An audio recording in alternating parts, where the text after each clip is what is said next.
Welcome to Fight Week on 5, brought to you by the 5 Reasons Sports Network. On my left, we got Alf. I'm Jonathan. We got Manny running the show. How you doing, my friend? Good.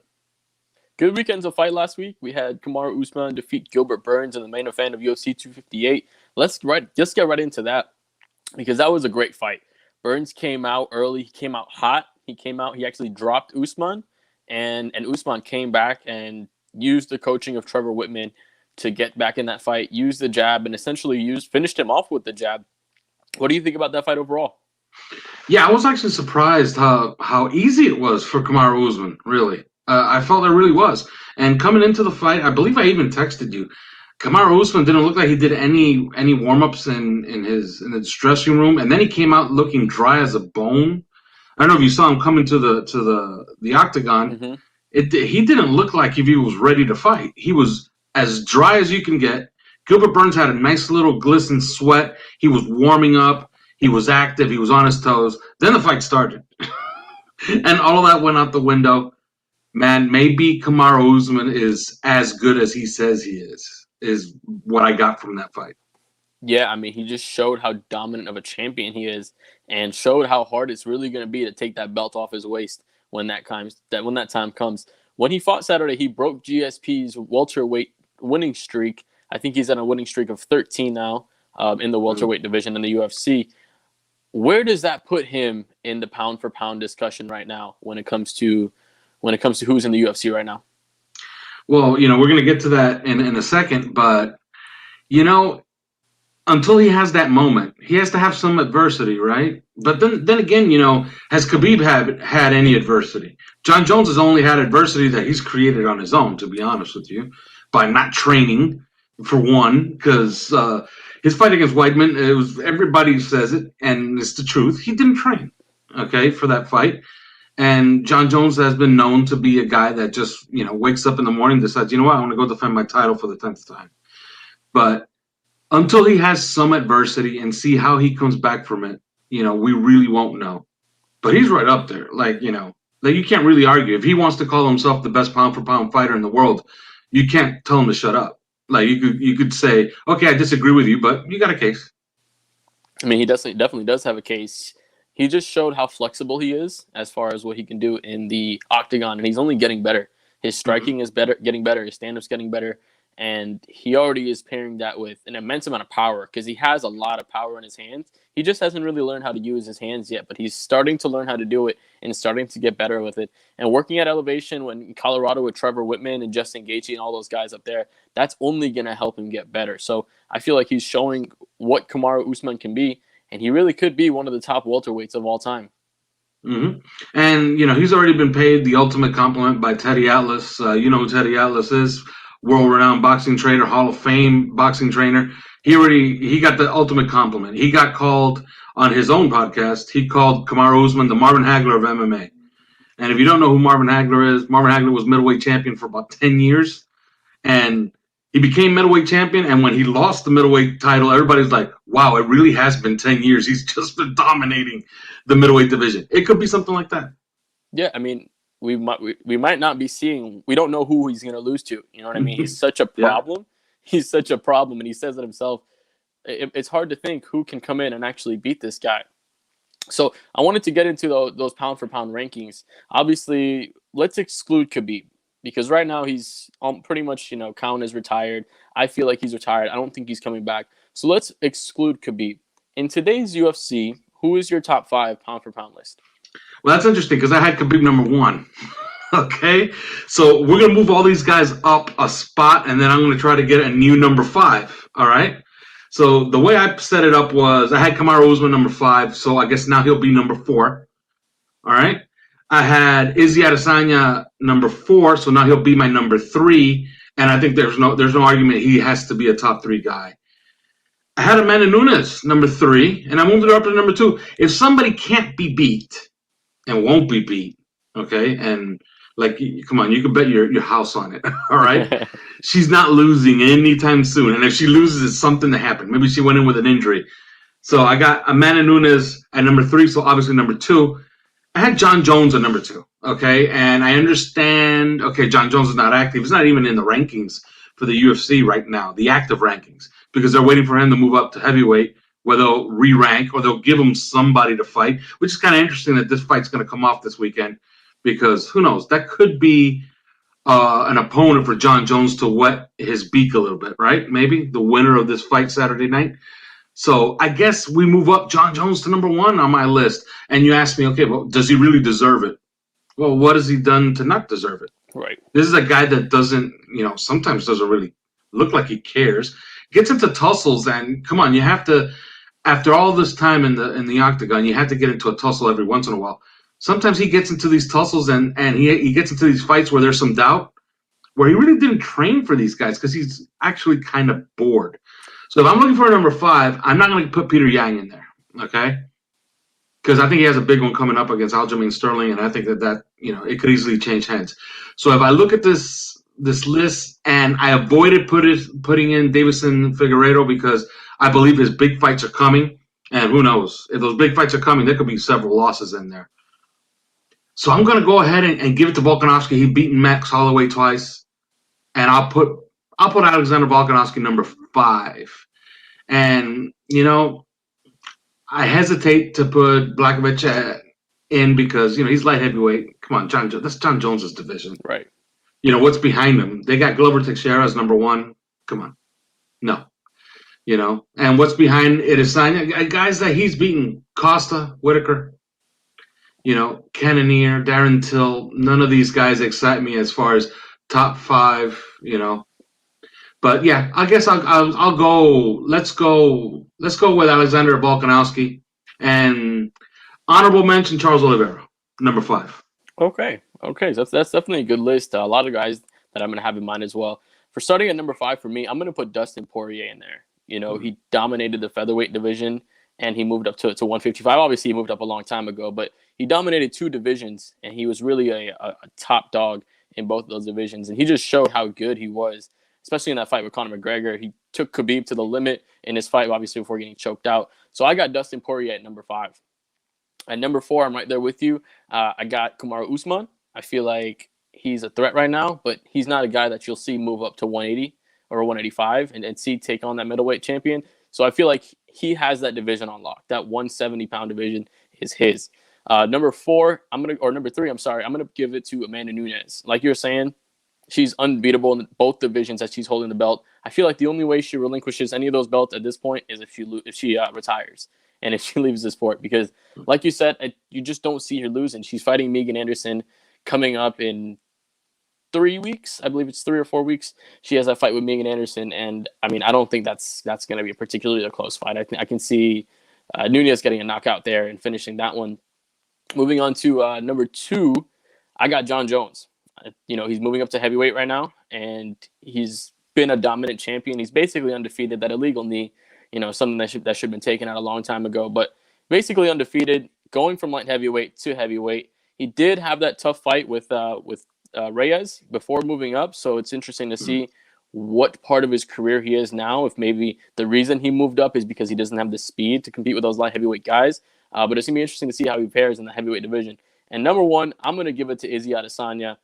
I feel like going for the double champ and being potentially the only double champ in the UFC as far as the male division in maybe the next couple of weeks, he's going to be the guy that runs 2 divisions and have 2 belts. So I feel like Izzy can be one of those guys that can become one of the greatest of all time if he continues down this path. And he has the charisma to sell pay-per-views. You can't argue with that. Yeah, I mean, he has it. I mean, he has a deal with Puma. He has the McLaren that he named Kurama for Naruto, which is pretty cool. I mean, big anime fan, but Adesanya is just that guy, man. He's undefeated. Hasn't really been, only his last war is against Gastelum, and we'll get into Gastelum a little bit later, but he's just dominated guys. He just came and ran over him and knocked him out. Brunson, like we said, Costa, knocked out Whitaker easily. He's just doing it with such class and with such ease. Yeah, Izzy Adesanya. And the thing about Izzy Adesanya is that, his skill is deep. Not to go back to Teddy Atlas, but Teddy Atlas talks about Izzy Adesanya's striking, and he says that it's next level. And he's seen some of his fights, and he breaks down some of the things that he does. And it's things that I don't see at first glance, but it's obviously things that he's been working.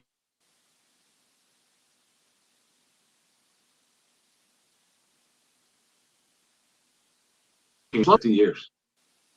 Yeah, I mean, he has a long career ahead of him still. He's still pretty young, still undefeated, hasn't taken much damage. So it's going to be really, really fun to see what he can become. I do personally think that he has a bid to become the greatest of all time if he continues down the path that he's continuing with.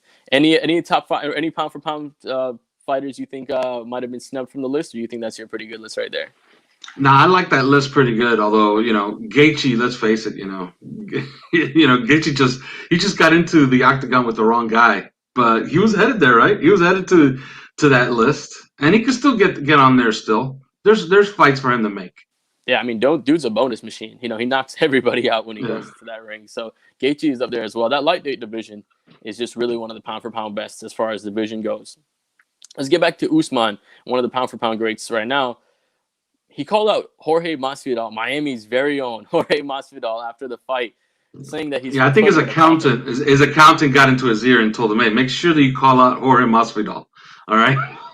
You want to pay for your daughter's boarding school? You want to talk about feeding your family? Hey, this is the guy that if you fight with, even if you lose, that fight's going to feed your family. And there's been rumors that fight might happen in Miami.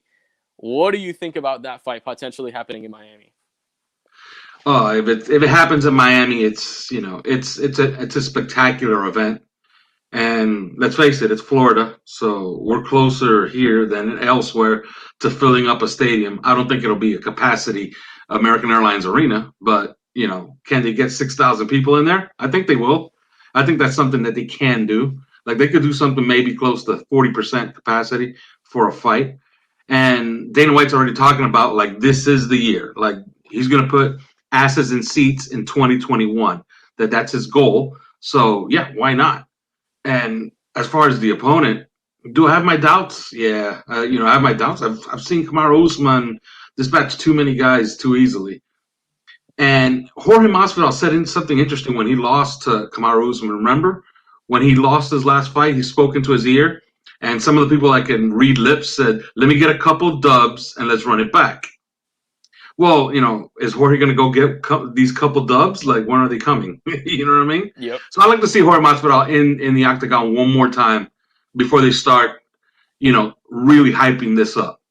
Yeah, I mean, a fight versus Covington, that would have been a perfect number one contenders fight between two guys that, Covington gave him a hell of a fight. And Jorge, even though he didn't have that camp, he didn't necessarily get dominated in that fight. He more just got controlled. He just got controlled in that fight. Didn't really take too much damage. It'd be interesting to see how he comes out, especially with a full camp. Now, as far as getting that title shot right after the loss and not getting a fight back, hey, that's the power of having that star power, man. That's that Conor McGregor right there, where it doesn't matter if you win or you lose, you're going to try to get that title shot anyway. So it's going to be interesting to see that happens. A couple other contenders. If it's not Jorge Masvidal, maybe Wonderboy Thompson would be interesting. Leon Edwards just got rebooked versus Bilal Muhammad. Bilal Muhammad's filling in for Kazmat Shemaev, so that's going to be an interesting fight if Leon can dispatch him quickly to see if that happens. But what I can see happening is Jorge and Usman going through maybe the Ultimate Fighter series, because Usman got that medical suspension where he can't fight until August now anyways. So why not use the Ultimate Fighter, build these two guys up? You have two characters. It's perfect for the season. They already hate each other, so it's going to be extra heat and more publicity for that. So be a really fun fight to see there. Moving on to some of the rest of the card, we had a pretty important fight in the middleweight division when Kelvin Gastelum beat Ian Haynish in a decision. This was the first time we've seen him use his wrestling since he actually faced Uriah Hall in his UFC debut. What did you think about Kelvin Gastelum, and do you think he's a contender again in that middleweight division? Yeah, and we talked about it on our last show. I know we both were in agreement that that it was his last three losses were a mirage, really, because look of how he lost those fights and to who he lost those fights. So yeah, we felt like they were putting in this kid a little of. I wasn't going to call it a setup, but they were putting him in a little tight, okay, against a guy that was probably going to be too much for him, and he was too much for him. Although he did make a run at the end, but Kevin Gastelum he's Kevin Gastelum. Like, he belonged in the octagon against all of those great opponents that he fought in his career, especially going back like 8 fights. He belongs again, and he deserves another shot at all those guys. Yeah, and those 3 losses were obviously you have Adesanya and then you have Hermanson and Till. The Till fight was just so weird, and Hermanson, he just got caught in that leg lock. So he's not somebody that really took a lot of damage on the way down. He just kind of lost to Izzy, took a couple slips from there. But I do think, with his wrestling and his ability to have heavy hands, he fell in love with his striking before, but now when he has the ability to mix it up, he could be a real problem in this middleweight division. Now, just running through some of the card, Alexa Grasso showed an impressive win on that co-main event. Marquez pulling that submission out of his hat after going down 2 rounds. That was crazy. Makimitola had that fight in the bag. Marquez came out and pulled it back.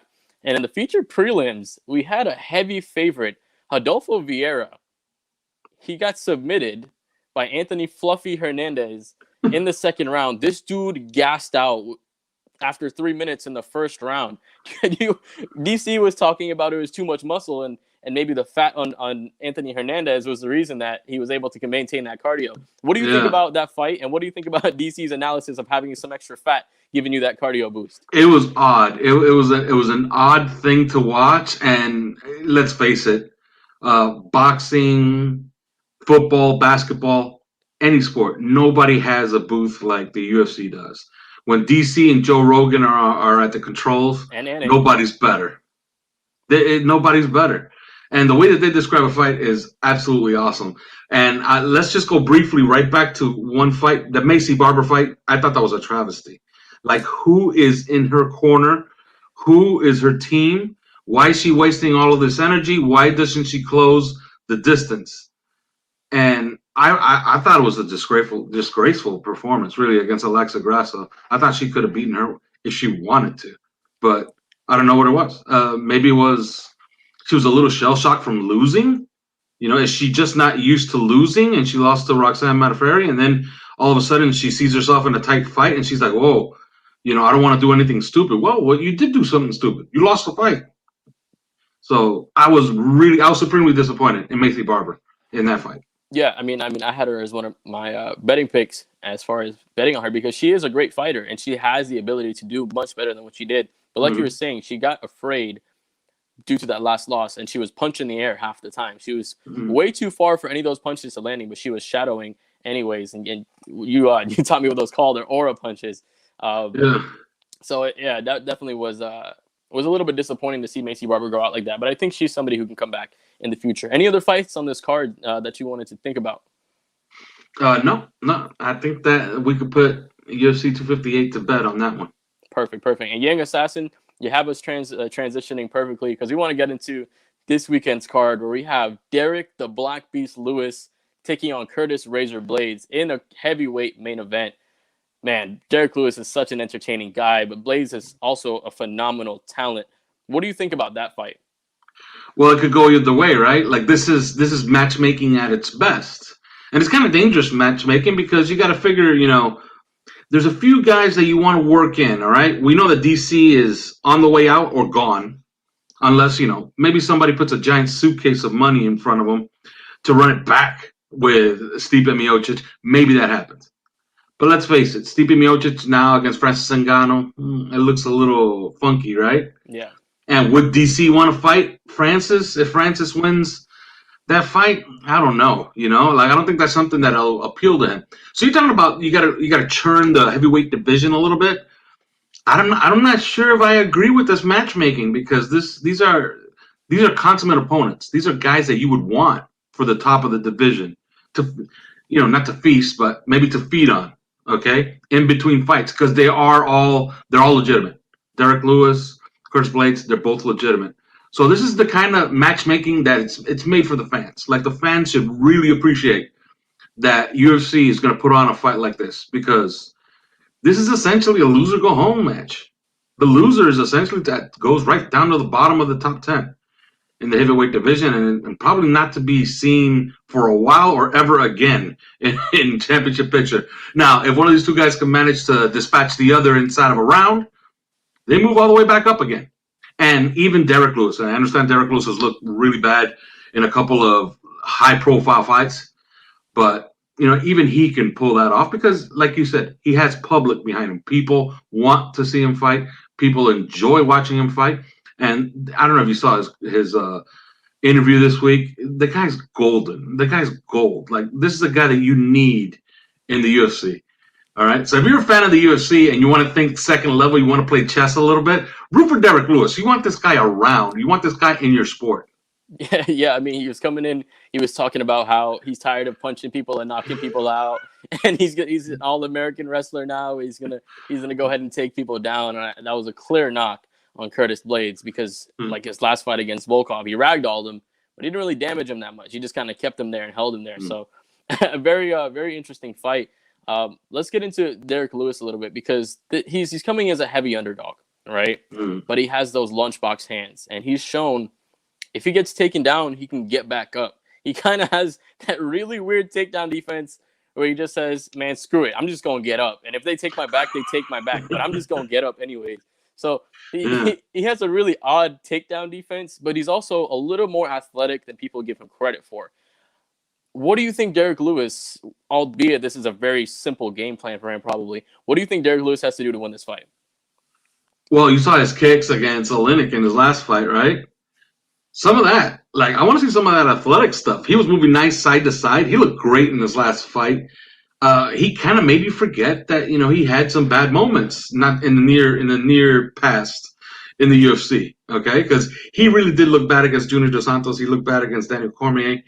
So, you're talking about a guy who kind of resurrected himself by getting more athletic, getting more flexible, getting into the gym, learning a few more tricks, and adding some things to his repertoire. So I want to see that. Show me everything. All right? Show me everything. Do those check kicks. Lean on that jab because, his jab is heavy. So, yeah, I want to see it all. And I think he can. Yeah, for sure. I mean, it's a pretty simple game plan for him. It's a very, it goes back to the olden days, the striker versus the wrestler. And basically, Derrick Lewis, he just has to keep this fight standing. I feel like if he's able to keep this fight standing, I mean, he's going to be the one with the advantage because even though Curtis Blaydes has a decent boxing skill set, he's nowhere near as dangerous as Derrick Lewis is. Derrick Lewis can put you out in one punch, and he's shown it with that Volkov fight where he was getting beat for 3 rounds, came back, and he ended him in the last 10 seconds, and that's just the nature of the heavyweight division. But let's get into Curtis Blaydes a little bit. He's coming in a little bit disrespected from Dana White, not liking his performance, even though it was a record-setting takedown. I think 12 takedowns in a fight, setting the record for the amount of takedowns. It's been told that he's not going to get the title fight immediately because John Jones is next after Ngannou. So Blaydes does have that ability to become the number 2 contender in that division. What does Curtis Blaydes have to do to win this fight on Saturday? Be brutal. Win takedowns, and when you win takedowns, finish fights. And I'm talking about finish them off of one takedown. Okay? If you could get a guy's back, finish him. If you could get the mount, finish him. Okay? Don't try to improve your position. Don't try to kill clock. Just, don't try to, store away points so you can't be caught in the 3rd round. Finish people. He finishes Derrick Lewis, and he finishes him in the 1st round with a series of takedowns, and one of the men's in the ground and pound. Like, that's going to vault him to the top of the division because nobody really does that to Derrick Lewis. People just outlast Derrick Lewis and make him look bad. They outskill him, Don't outskill him. Outfight him. And you do that, and you're back in the conversation. I mean, you spoke about it. Derrick Lewis, he has 6 losses, 4 TKOs, 1 sub, and 2 decisions. So typically, like you said, they more outlast him. I want to get some of the comments. They said maybe if you throw a kick, he might get taken down. That definitely is a potential to happen in this fight when you have a great wrestler like Curtis Blaydes. So it'll be interesting to see if he hides his kicks behind his strikes, use it as part of a combination. Because if you telegraph the kicks, that's when you give the takedowns up. But when you hide him a little bit behind, it's a little bit harder for the opponent to get a hand on that. Who do you think's going to win this fight? You know what? I think Derrick Lewis, Curtis Blaydes, 4 fights in what is it, 2.5 years now? You're talking about 4 fights in 30 months? I think Derrick Lewis has been really, really active. I think he's learning new tricks.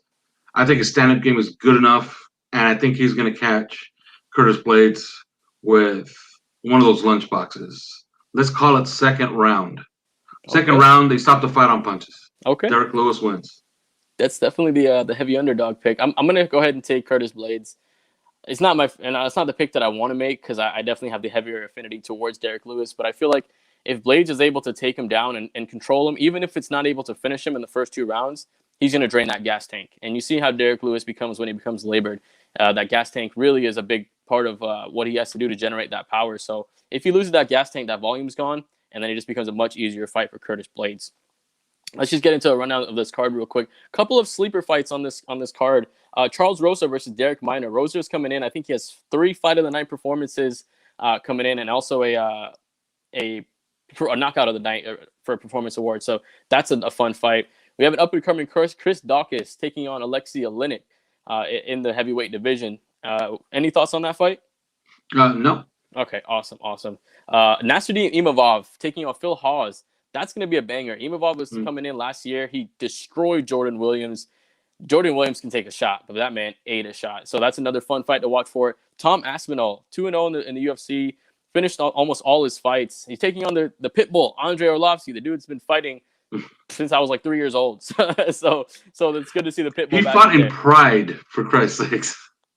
Yeah. So that's going to be a fun one. I agree with Young Assassin. He's probably just lay down and pray, to be honest, to try to hold him there.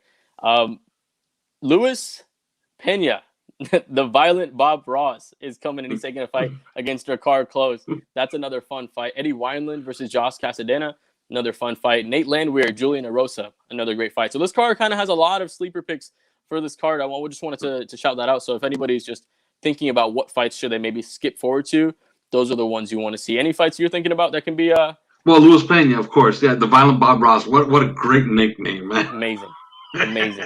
It's absolutely amazing. So yeah, no, it's a good sleeper card, and what's great about it is the start time, which leads you right into Miguel Berchelt and what's gonna be a showcase. Okay, and now people are gonna ask me, why should I watch this? This is gonna be a squash match. Well, first of all, Miguel Berchelt is extremely exciting. Nobody throws more punches per round than Miguel Berchelt. Anywhere in boxing, he's the most active, the most accurate puncher in all of boxing. Here's another thing that he is. He's been unbeatable. He's at 140 pounds. You know who's there? Shakur Stevenson, Gervonta Tank Davis. This is a showcase, and what makes me excited about this fight is that it's the last of the showcases before Miguel Berchelt will eventually fight all of these guys. And if you look at the division, it's just loaded. Just pull up a list, and you're talking about, first of all, Jamel Herring and Carl Frampton were supposed to fight next week. That was a fight that I've been waiting for months. It's now been postponed an extra month because Carl Frampton hurt his hand in training, so they're going to fight March 27th now. But Jamel Herring is also in that division. Carl Frampton is in that division. Shakur Stevenson, Gervonta Davis, like I said, he has to get through Oscar Valdez, who is ranked number one of those suspicious WBC rankings. Okay, yeah. But we'll see what Oscar Valdez has to offer. But it's going to be fun. It's going to be a fun night, and you just know this is a new guy, a new shooter at 140 pounds. It's going to be a lot of fun going forward. Yeah, for sure. And you for sure got Berchelt taking that win. Oh yeah, I would say that somebody's going to get into his ears and they're going to tell him, you know what, pick up the pace. And when he picks up the pace, he's going to end the fight. So let's call it 8th round knockout. Yeah, man. I appreciate you, Young Assassin. Love MMA and UFC. It's fun. Let's close out now, man, because we got a Panthers show Miami show coming up. The University of Miami show coming up. We do have a LFA 100 doing their Century show tomorrow. One of the regional scenes on UFC Fight Pass. We obviously have the fight this Saturday and the Berchelt fight coming up this Saturday. Any other fights coming up that we should know about? Just next week, Canelo makes his return here in Miami at Hard Rock Stadium. That should be fun. Awesome, man. Awesome. A Young Assassin, Cap for Life. I appreciate you guys coming. I thank everybody for coming out and watching. Thanks, Al, for coming in. Thanks, Manny, for getting the show. I'm Jonathan. I hope you guys have a great week, and we'll see you next week on Fight Week on 5.